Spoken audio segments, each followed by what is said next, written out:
Well, I'm in Massachusetts. Leah's in Asia. We're back to talk about more perils of the gray market, dangers of the gray market for all the brand protection actions that we were talking about last week. Not just brand protection, also compliance, international. Yeah.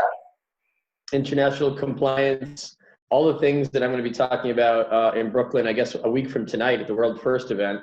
Yeah. It's at the Brooklyn Brewery. I think it's 7:30 to 10:30. Probably less than a week from tonight by the time this posts. Yes, by the time this posts, less than a week from where you are in your timeline right now. So covering topics for resellers and private label. Compliance, of course, is a big issue whenever you're selling in different markets, different countries. Got to know the laws, got to know the rules, and in terms of country too. What's that? You should know that in your own country too.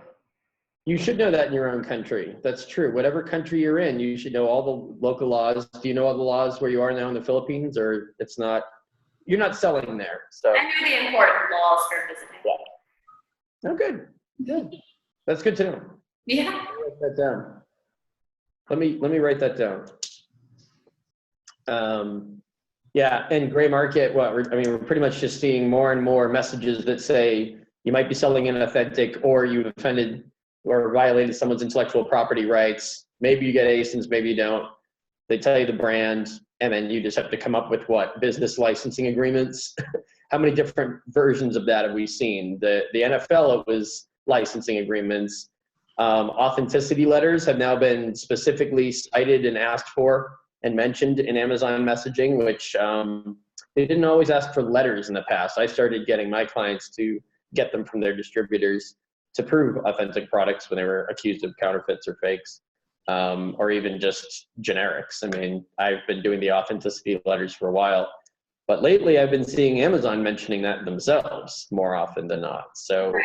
And prior to that, they were really only asking for invoices. yeah, I mean, the invoices aren't going to be enough anymore is the bottom line. And there's an ever expanding, ring of these brands, which I assume we'll be adding to that list, not subtracting from it, who are simply, looking for any way to knock people off their listings. They know if they send an infringement form, like we talked about last time, that you'll be prompted to give all sorts of proof that you can sell those items from that brand on Amazon. And if you can't produce that documentation, first of all, you're usually now, instead of being warned and having your listings removed, you're usually suspended first and then asked for the documents. If you can't produce them, you definitely can't sell those brands again, but you also need to produce a plan of action showing how you're not going to run into trouble with other brands. So do the math. If you're gray market, doing any sort of don't ask, don't tell situation where your distributor sells it to you but doesn't ask if you're selling it on Amazon, how much longer can that conceivably work, right? Right. Wouldn't you say? No? Yeah. I think I have a broader definition of gray market, I guess. I mean, it's talk about not only you have permission from, it's not just about sourcing from legitimate sources, it's also about where you are allowed to sell, and that's really the distinction of gray market, is that if you're selling something that the brand doesn't intend to be sold in that place, that is gray market. And I think that can trip people up a little bit. Certainly, we have seen that in the Facebook forums. Yeah. I mean, if compliance is more interesting, we can talk about, do you know what ingredients can be sold in the UK, for instance, right? Are you selling, I think a lot of people should know by now that you can't just take your US inventory and sell it in the UK, right? I mean, it depends on your category, but at some level you have to know the local laws. You have to hire somebody who knows the local laws. And you also have to use the local policies on Amazon, because Amazon policy isn't necessarily the same as the law, which is another thing that can trip people up. Just because you're legally compliant isn't necessarily compliant. Right. Well, there's a difference. I mean, when I was working there, we called it the prohibited item matrix, right? And that was Amazon's policies and what they don't want you to list in these various countries for their own reasons. Sometimes it's because of local law, sometimes it's local it's Amazon's, decisions and how they've vetted risk, how they've decided what they want to deal with in terms of hassle, complaints, legal problems, whatever it might be.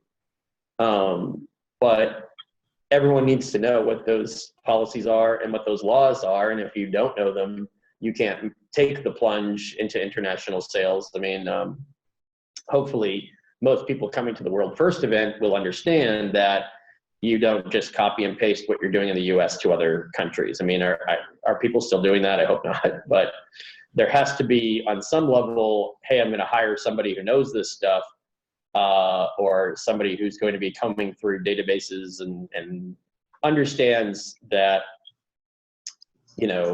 they need to be responsible for that. They need to take their due diligence steps to prevent warnings for forbidden ingredients, things like even pharmaceuticals, right? Sometimes in the UK, you need a prescription for something that you don't necessarily need a prescription for here in the US. And also things like packaging, labeling. Yeah. Even in the US, labeling requirements differ from state to state. California have a whole bunch of rules that aren't the same in the rest of the US. So even if you're not selling something like supplements that have potentially prohibited ingredients, you need to know the local laws in regards to labeling and packaging. Right. It sounds like we're giving really broad advice, but the thing with compliance is that it's so product and country specific that if we were to start giving specific information, it would be only applicable to sellers selling those particular items. Right. So again, that's where it's really important to do your own research, hire your own experts to make sure that you are compliant with the local laws in regards to your specific product. Yeah. You have to be an expert in your category when you sell in any market, anywhere. It's not just Amazon policies, it's also laws, it's also safety requirements. I mean, there's a whole sort of wall of compliance that you need to interpret to do this stuff right, because you don't want to put a lot of time and effort into a restricted product, right? Something that's about to be restricted, it's hard to predict that. But if you're kind of flirting with the border of they might not let us list this much longer, and then you manufacture a whole new bunch of that product, or, I mean, they're tightening those things all the time, and they don't necessarily give you much warning in advance on restricted products. Right. And we've been talking about international marketplaces, but there are a lot of sellers who purchase from China to sell in the US. And do you know the local rules for your product in the US? Does your manufacturer in China know the local standards that they need to meet to sell in the US? I mean, these aren't just international problems if you're selling outside of the US. These are things that every Amazon seller should be aware of and looking into for every product, really. Right.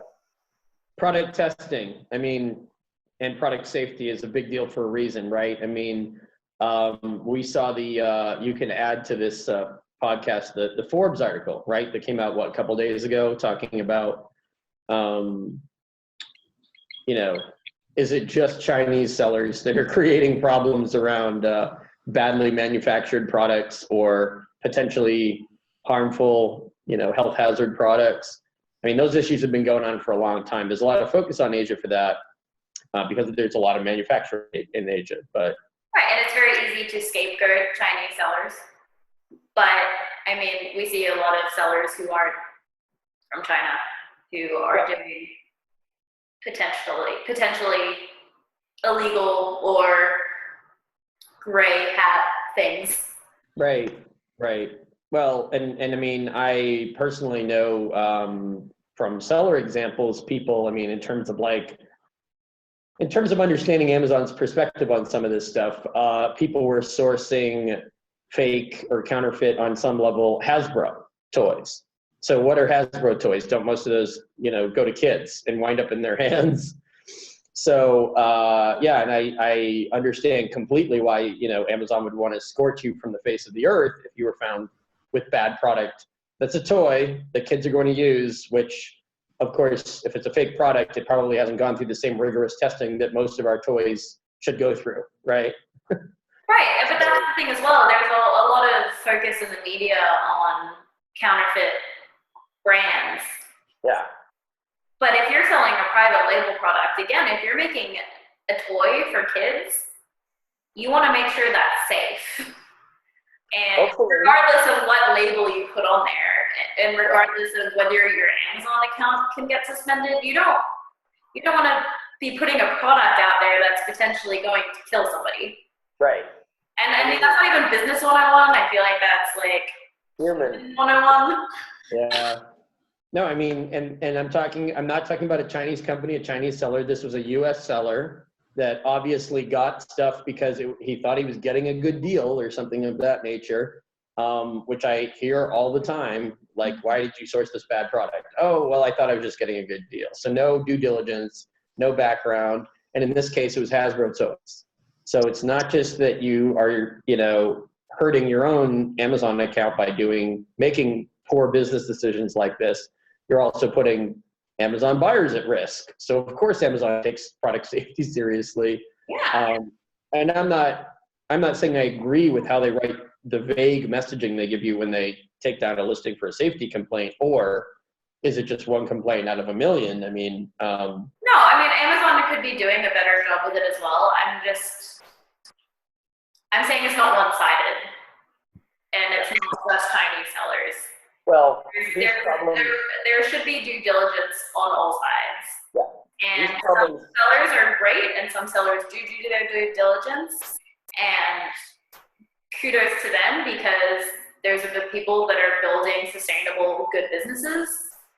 But there needs to be a lot more of a learning curve when it comes to selling on Amazon. And unfortunately, there are a lot of courses out there, and there are a lot of people out there that tell you that you can make $1 million in a weekend without knowing anything. Yeah. I think that's a dangerous proposition. I think it's bad for the industry, and I think it's bad for consumers. Well, the danger zones of the mess of gurus and consultants and products and sales, and that's always going to be out there because people know Amazon's a marketplace where you can make money. But no, of course, but again, coming back to due diligence, if you're buying that sort of information, do your due diligence with that as well. Does the expert you're hiring know what they're talking about? Yeah. Do you know what you're putting into the market? Because it's your name that's going to be on that at the end of the day.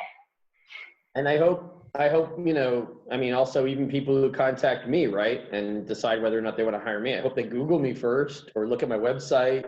There's tons of information on the internet. Yeah, I mean, always too much information, because like I said, there's a lot of bad information out there too. But I mean, there's information. You make up your own mind about it, but there's plenty out there. It's not just like, oh, Amazon's got poorly written seller help pages. I mean, there's a lot more open to you, and it's your job. It's part of your process to study these because you have to. You'll get caught with a bad product. You'll be caught violating rules. I mean, Amazon's obviously much more interested in kicking people off now, suspending them instead of warning them. You don't get a lot of chances, right? Yeah. So, yeah. Well, I think we have seen them getting more specific with messages. You just showed me one recently. The food safety? Specifically said about, the food safety one where they said both the complaint and the symptoms that were caused by the product. Right. So they're not really messing around with this stuff. No, when it comes to consumables, I mean, maybe we can talk about that for a minute because that did start recently. Those food safety emails were on the food safety team. I can't remember how they started, but the gist of it was, hey, have you checked for expiration dates? And, they prompt you through a list of, have you gone over this with your manufacturer? Have you tested these products? Have you looked for expiration dates? And then, like you said, the symptoms that you used to have to dig through your buyer comments, your buyer messaging to you, claims and feedback. Hey, which order was it? Who was the person who got sick? What did they say in their return reason or their message? Now we're starting to see that they just say vomiting, diarrhea, headaches, nausea. I mean, they're giving you that. Yeah, and I can see it's very easy to default to, well, they just said that to get free return shipping or to get their order reimbursed.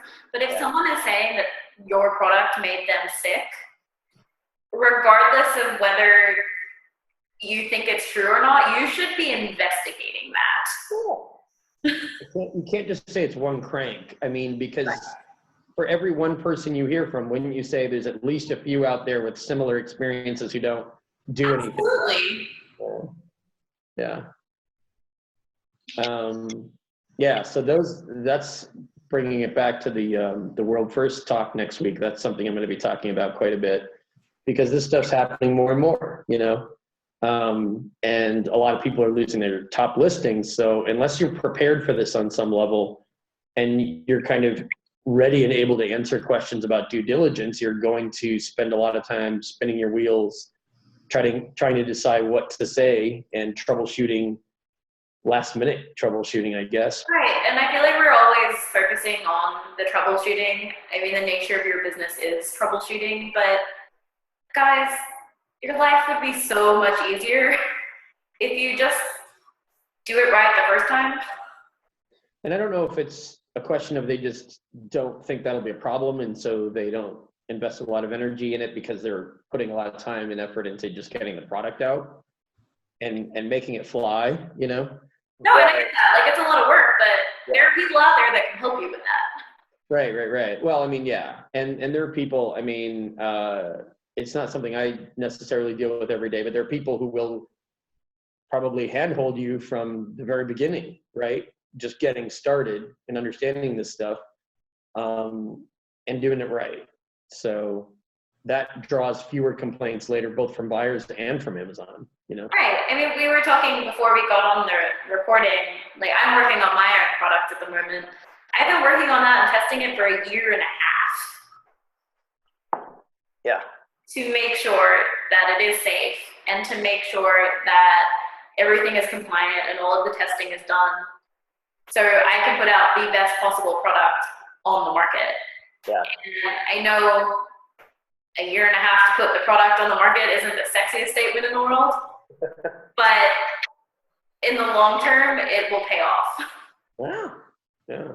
It's not just that it's a nice thing to do to be a good global citizen, you have to do it. Right. Especially with consumables. Yeah, with consumables, I mean, everyone's understanding now, I think, that there's a lot more attention on this stuff because it's just not worth, you know, Amazon's making a commission off of you, but if they're getting problems and risk assessments and headaches and complaints that your product is, you know, creating a lot of friction out there, it's not worth it to them because they have lots of resources they have to devote to continually looking at your account, to looking at your listings, to looking at buyer complaints. In the end, they'd rather just not have you sell it on there if you can't prove to them that it won't generate those complaints. And maybe it's an unfixable problem that you can't work out on a manufacturing level or on an operational level. Fine, maybe Amazon's not the right place for it, but you have to have answers to those questions before they start rolling in. Otherwise, you're sort of stabbing in the dark. You know, should I say this in a plan? Should I say that in a plan? Do I think the cause was this? I mean, at least maybe they're starting with food safety to give you some of the causes, but. Well, and if you're lucky enough to get a warning, Yeah. it's definitely worth heeding that. Yeah. And by the time you get to the Like, warning. is that one listing worth risking your entire business or your entire account? Yeah. No, some people probably only have a few products, so. No, and so for some people, yeah, I mean, I guess the risk is worth it.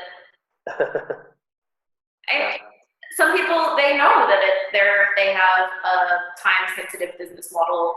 Right. They plan on doing this forever. They're just making as much cash as they can before the marketplace changes. And if you're doing that and you know that's what you're doing, then great. Like, that is your business plan. But if that's not your business plan and you want to continue to operate on Amazon, you need to weigh up the risk versus reward. Yeah, I mean, most people are in it for the long haul, not the short haul.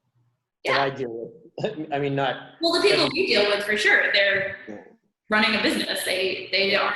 This is not, you know, a quick smash and grab. Right. Yeah, I mean, private label sellers that's becoming more and more what I deal with because reselling is becoming so much more difficult. But that's the thing, you know.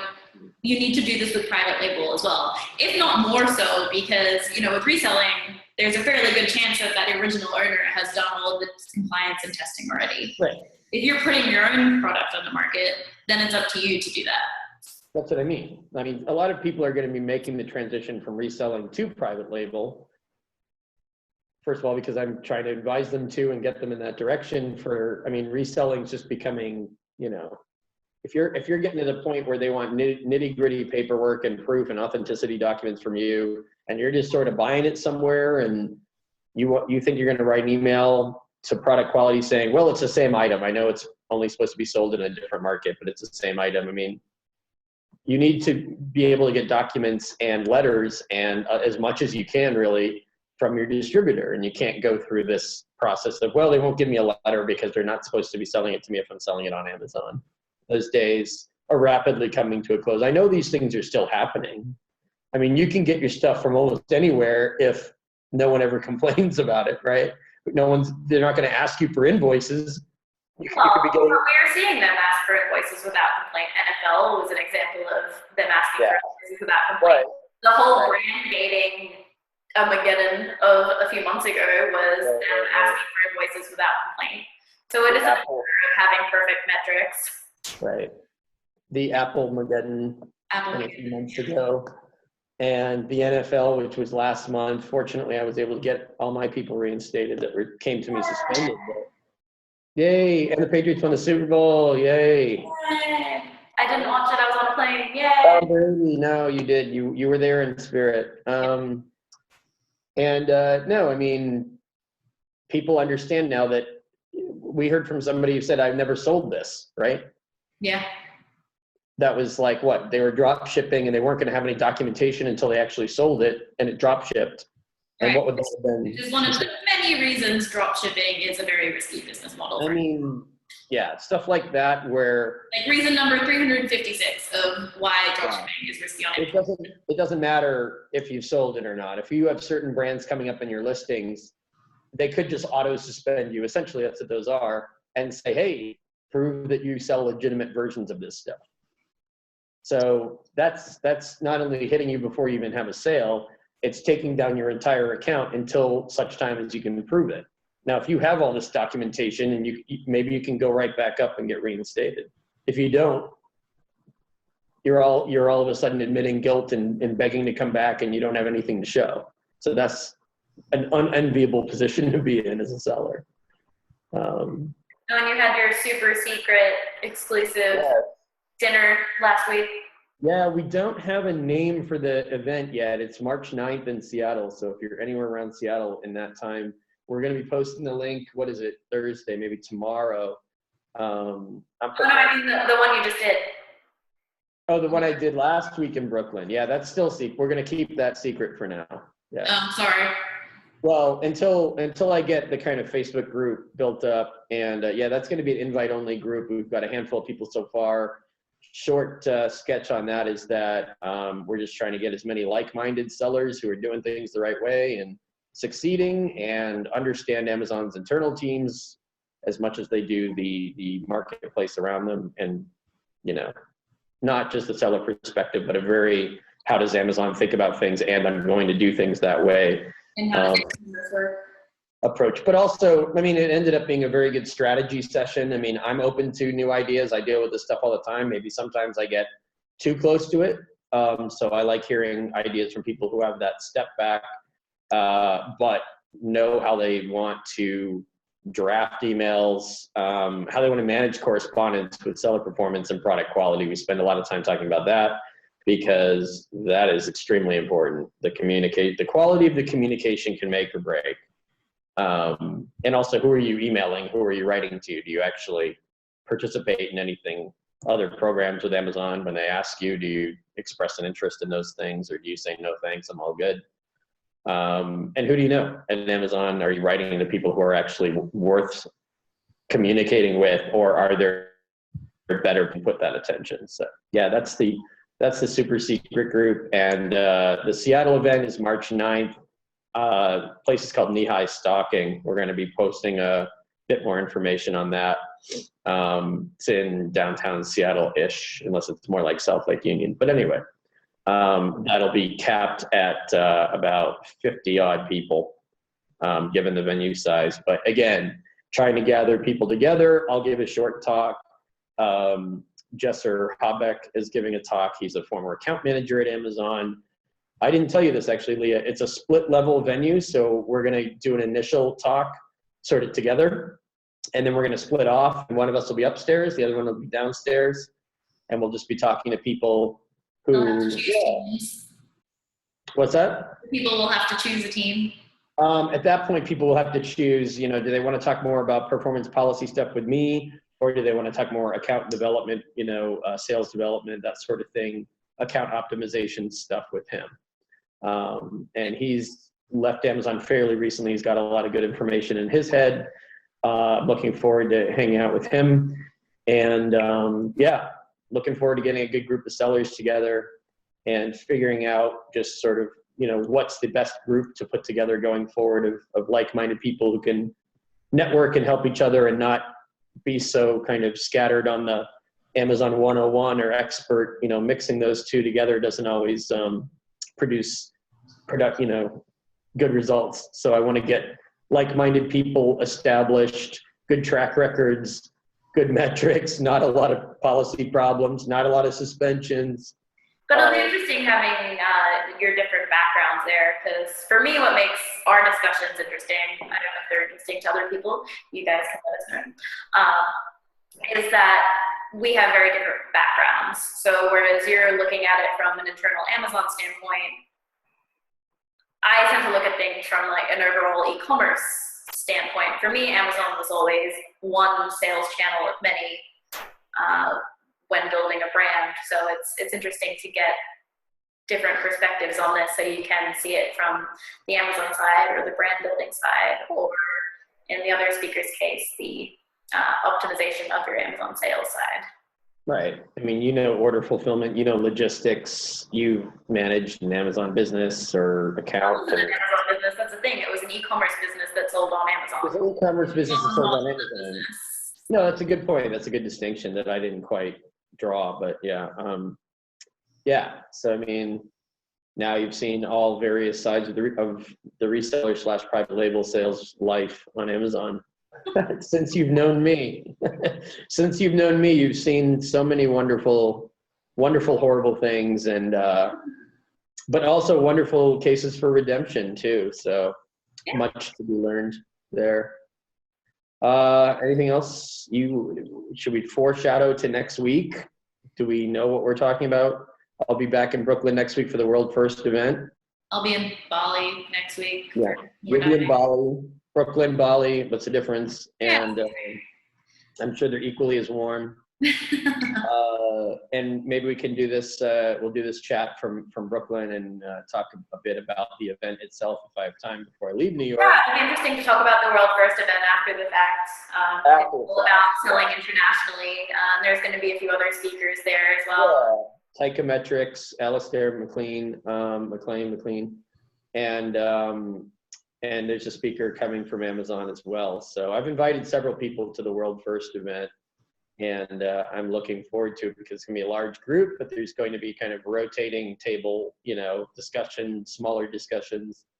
And let's face it, selling internationally is a pretty big deal at this point. You kind of have to look as far as you can for customers through Amazon. So yeah, let's pick it up next week. Good talking to you. Sounds good. You too. Bye. Bye.